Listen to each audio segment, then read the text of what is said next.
Assalamualaikum warahmatullahi wabarakatuh. Introduction, my name is Jovin Rahmadias Kusuma with student ID number 2024-32001, Class A, Information System Study Program. Here, I will explain the fourth data structure practicum, which contains about queue and also queue operations. Okay, the first step is include IOString, and this line imports the IOString headers, which provides functionality for standard input and output operations such as cout to print to the console and cin to read from the console.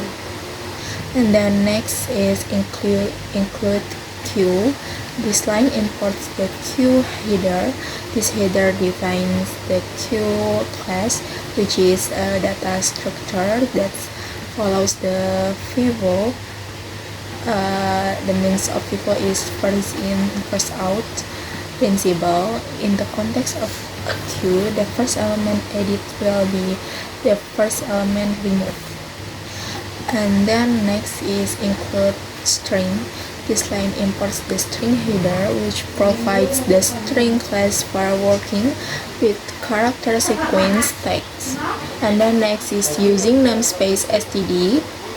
This line declares that we will use the namespace std. Namespace std are a way to organize C++ code to avoid name classes.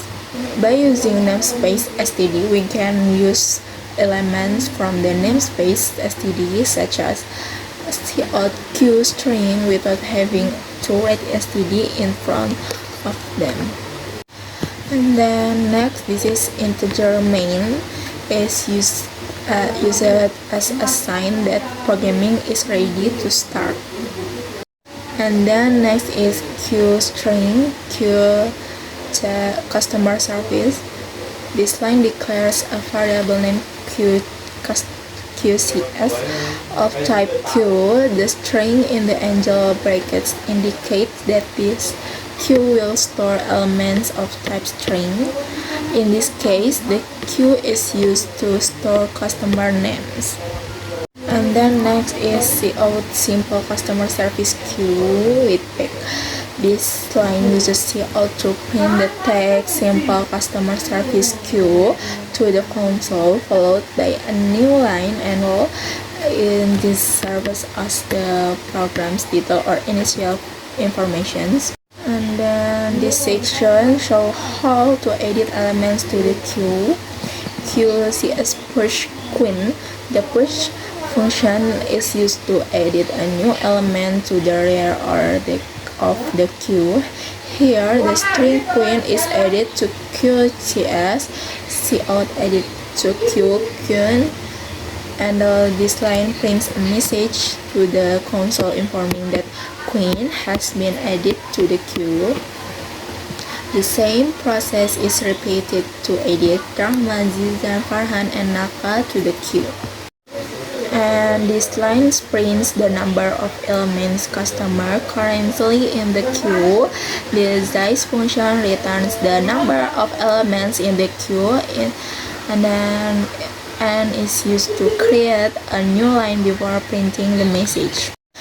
And then this section shows how to view elements at the front and back of the queue without deleting them. And then the next line is condition checks whether the queue is not empty. The empty function returns true if the queue is empty and false otherwise. And then next line is cout customer in front, QCS front. If the queue is not empty, QCS front returns a reference to the front element of the queue, the first element edit. And then next line is cout customer behind. If the queue is not empty, QCS back returns a reference to the rear element of the queue. And then cout queue is empty, and if the queue is empty, this message is printed. And then next, this section simulates serving one customer from a queue. And then next line is Therefore, checks if the queue is not empty before trying to serve. And then cout and serving prints the name of the customer to be served, the element at the front of the queue.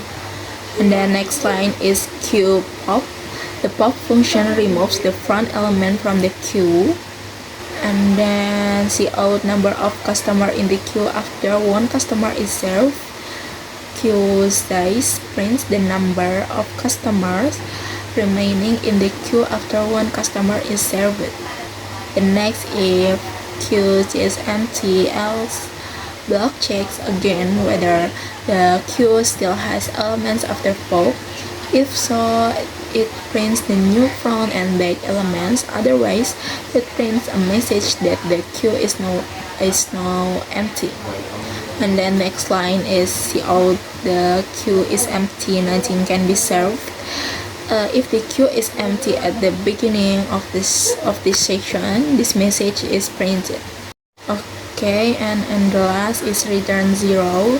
In the main function, return 0 indicates that the program has been executed successfully without any errors. And then this is a program output result.